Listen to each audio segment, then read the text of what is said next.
Olá, amigos. Iniciamos mais um Evangelho, Prece e Irradiação do Centro Espírita Cearense e vou trazer a leitura do livro Fonte Viva, Psicografia de Chico Xavier, por Emmanuel, item 30. Educa. Não sabeis vós que sois o templo de Deus e que o Espírito de Deus habita em vós? Paulo, 1 Coríntios, versículo 16, no capítulo 3. Na semente minúscula reside o germe do tronco benfeitor. No coração da serra, há melodias da fonte. No bloco de pedra, há obras-primas de estatuária. Entretanto, o pomar reclama esforço ativo. A corrente cristalina pede aqueduto para transportar-se incontaminada. A joia de escultura pede milagres do buril. Também o Espírito traz consigo o gene da divindade. Deus está em nós quanto estamos em Deus. Mas para que a luz divina se destaque da treva humana, é necessário que os processos educativos da vida nos trabalhem no empedrado caminho dos milênios. Somente o coração enobrecido no grande entendimento pode vazar o heroísmo santificante. Apenas o cérebro cultivado pode produzir iluminadas formas de pensamento. Só a grandeza espiritual consegue gerar a palavra equilibrada, o verbo sublime e a voz balsamizante. Interpretemos a dor e o trabalho por artistas celestes de nosso acrisolamento. Educa e transformarás a irracionalidade em inteligência, a inteligência em humanidade e a humanidade em angelitude. Educa e edificarás o paraíso na terra. Se sabemos que o Senhor habita em nós, aperfeiçoemos a nossa vida a fim de manifestá-lo. E com essa mensagem, linda mensagem de Emmanuel, através do nosso querido Chico Xavier, agradecemos a Jesus a oportunidade deste momento em que, à luz do seu Evangelho de amor, iniciamos os trabalhos da noite de hoje. Paz e bem a todos. Evangelho segundo o Espiritismo, capítulo 12. Amai os vossos inimigos, os inimigos desencarnados. Item 6. Pode-se, portanto, contar inimigos assim entre os encarnados como entre os desencarnados. Os inimigos do mundo invisível manifestam sua malevolência pelas obsessões e subjugações com que tanta gente se vê, abraços e que representam um gênero de provações, as quais, como as outras, concorrem para o adiantamento do ser, que, por isso, as deve receber com resignação e como consequência da natureza inferior do globo terrestre.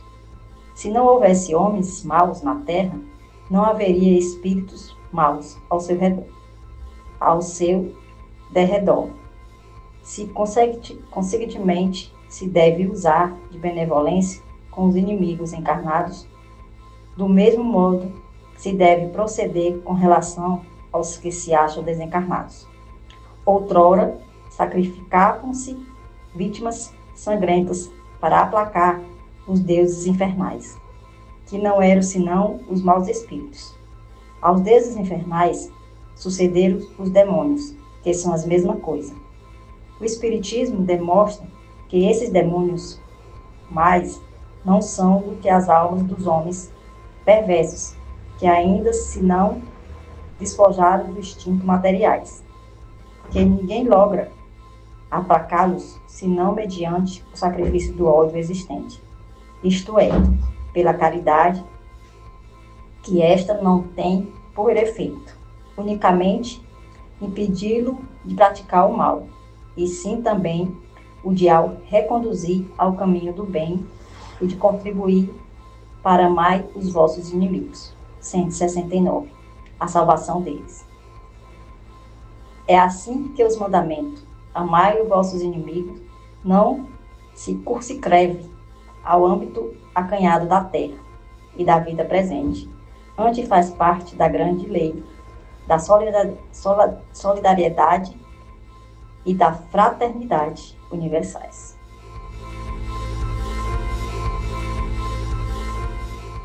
Vamos agora para o comentário do Evangelho de hoje, né?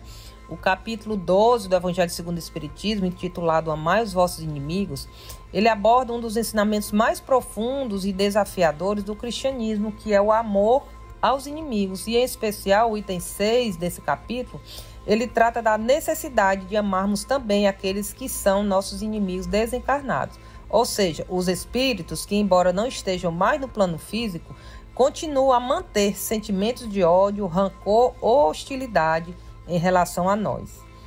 Este item também traz à reflexão a ideia de que a verdadeira compreensão do amor cristão não se limita aos vivos, mas também se estende aos espíritos que, por diversas razões, ainda mantêm sentimentos negativos em relação a nós.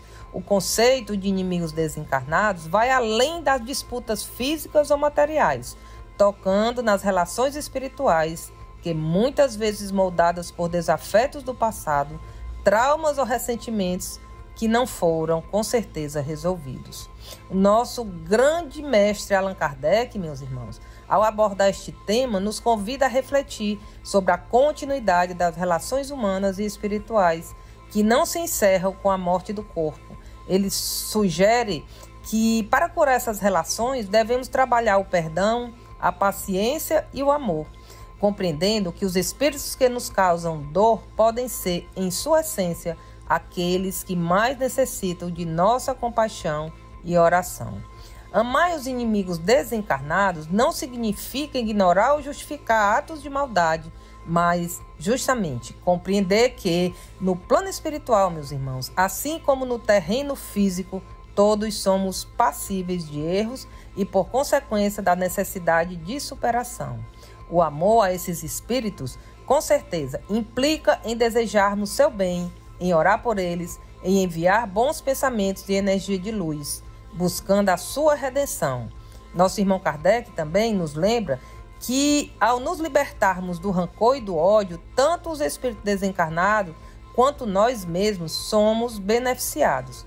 Portanto, o ensinamento de amar os inimigos desencarnados é uma oportunidade de vivenciarmos a verdadeira caridade, que ultrapassa as barreiras do plano físico e também abrange a esfera espiritual. É uma prática de purificação, meus irmãos, tanto para quem perdoa quanto para quem é perdoado, refletindo o amor incondicional que Jesus exemplificou e que todos somos convidados a seguir em todos os aspectos da nossa existência. Então, concluindo, esse item 6 do capítulo Amai os vossos inimigos nos lembra que no processo de evolução espiritual devemos aprender a cultivar o amor e o perdão, não apenas entre os encarnados, mas também em relação aos espíritos que, por suas limitações e desafios espirituais, nos tornaram alvos de ressentimento. E ao fazê-lo, aproximamo-nos cada vez mais do exemplo de Jesus e do ideal de fraternidade universal que ele tanto nos ensinou e nos ensina até os dias de hoje. Que assim seja. Estamos chegando ao término de nossa atividade do dia de hoje e o sentimento que nos envolve é o sentimento de gratidão. Gratidão por mais um dia, gratidão pela oportunidade de poder compartilhar desse Evangelho, de poder mais um dia ter contato com o Evangelho de Jesus.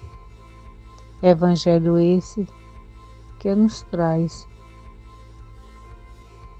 alento que nos traz a certeza do amor incondicional do Mestre para com todos nós. Por isso, Mestre amado, essa noite queremos te rogar a tua bênção, a tua proteção para todos os irmãos que nesse momento se encontram em situações de dor, onde muitos deles se encontram desolados, se encontram tristes por estarem passando por esses momentos. Que o teu amor, que a tua luz possa chegar a esses recantos, seja junto aos irmãos em situações de rua, junto aos irmãos que se encontram nos hospitais, nos asilos, nos presídios, e que muitos deles, nesse momento, se encontram necessitados do teu amparo.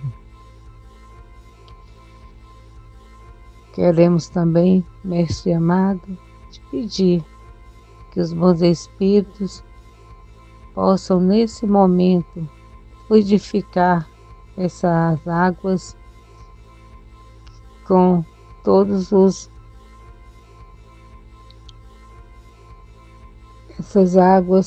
com todas as energias, com todas as vibrações de amor, e que ao tomá-la todos possam sentir o alívio das suas dores, sejam elas físicas, mentais ou espirituais.